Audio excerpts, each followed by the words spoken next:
Hi, this video is on how to replace a broken display for a Dell Latitude 2100 PC or netbook. First thing you want to do is remove the battery, and I would make sure I have a decent set of screwdrivers available to do this with, and a pair of needle nose pliers. If you don't have good fingernails to get stuff, I've got a number 2 magnetic, a small flathead, as well as a 000 Phillips head to get some of the small screws. The first thing we're going to do is actually remove the keyboard. Do that through the keyboard screws right here. There's only 2 screws to remove the keyboard on this one. It's actually a fairly easy keyboard to remove. So I take out those 2 screws. If they don't pop out, that's when I use my magnetic screwdriver to try to get a hold of them. And as I'm removing screws, I try to line them up so that I can keep track of which ones came out when. The easiest way to get the keyboard out after you've got the screws removed is just put the screwdriver that you used into the same screw hole and push a little bit, and you'll see that the when I do that, oops, I'm not using a small enough one. When I do that, the keyboard just kind of bows out a little bit, and then it pops out actually quite easily.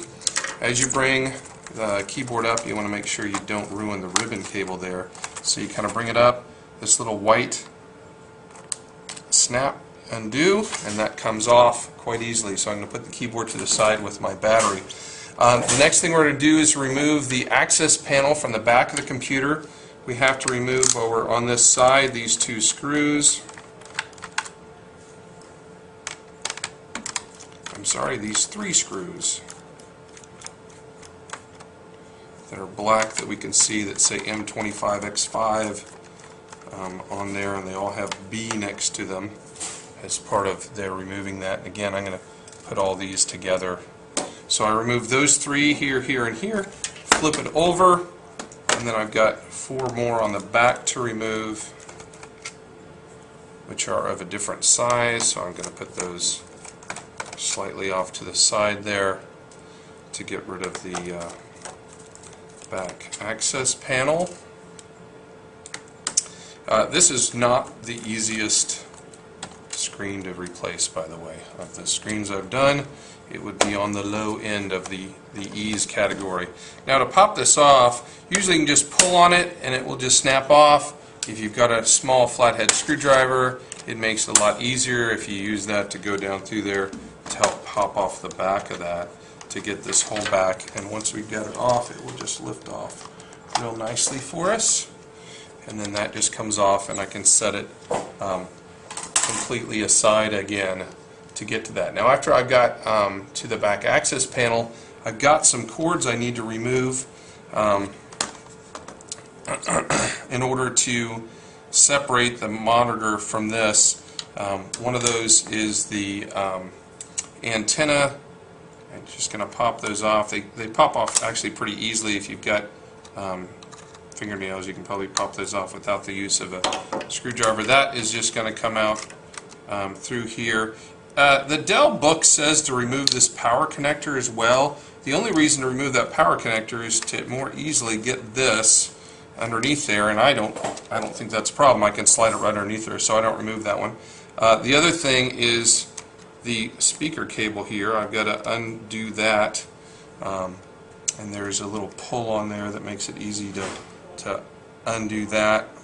So when I've got that off, because these are all connected, and then the last thing right here is the actual monitor connection on this. I'm going to unplug that as well. So I've got all those things undone. The last thing is to take the monitor itself off, and I have to remove these 2 screws right here, which secure the monitor to the rest of the netbook.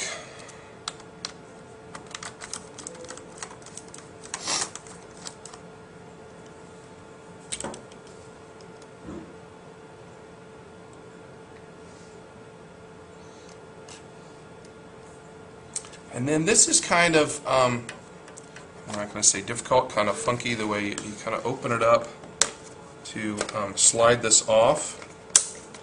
And this is what I was talking about, the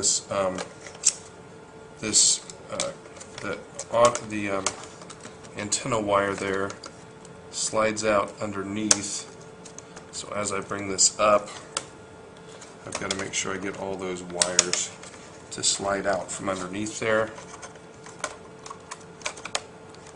I actually didn't get it around there. There we go.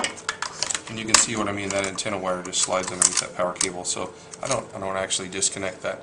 So after I've got that done, I'm going to go ahead. You can, by the way, if you ever wanted to upgrade the memory, that's where you'd upgrade, and you could put a 2 gigger in there. Ours only have 1.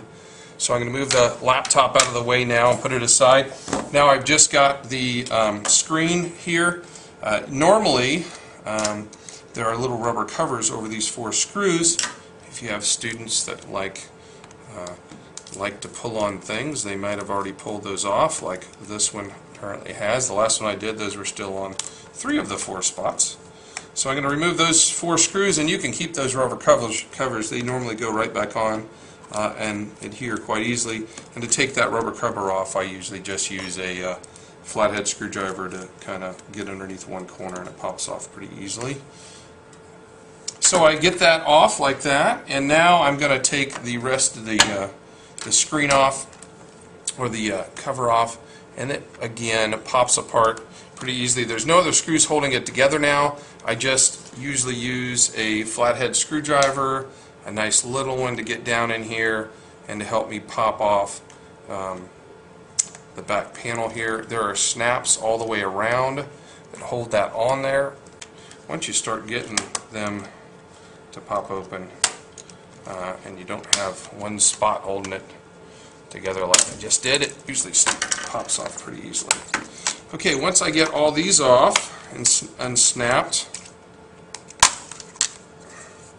okay, so I've got my screen, and this obviously is what I'm going to replace. I have to remove it, so the first thing I have to do is connected here is this grounding screw. I'm just going to unscrew that all the way, and that's going to go back on. I also have to unplug the connector up here, which honestly I find easier to do because I don't have the fingernails. Unplug with a pair of those pliers, and then I've got 4 screws, 1, 2, 3, 4 that I've got to unscrew to get the rest of this off of the panel here.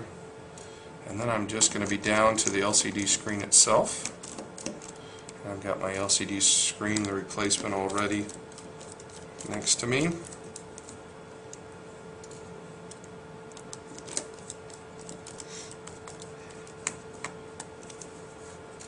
So now this just comes off real nicely. I can move that out of the way.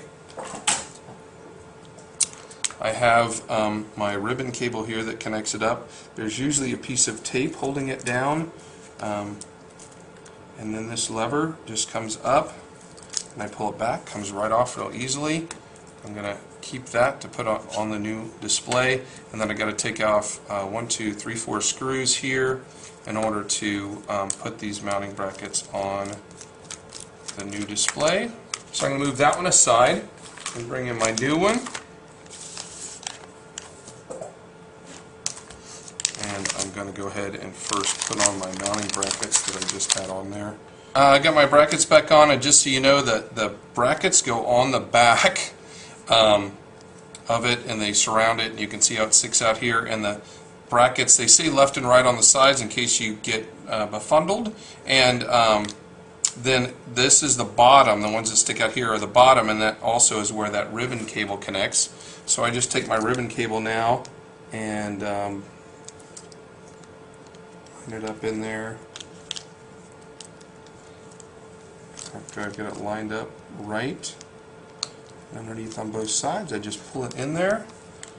That is in there real nice and snug. And now I'm basically done. I'm just going to reverse the process to put it back together. So I'm bringing my screen back, the back of my screen back over here. I'm going to flip this over and set it back on its mount. And we will see if we have a nice, no broken screen over here, and our Dell laptop is fixed.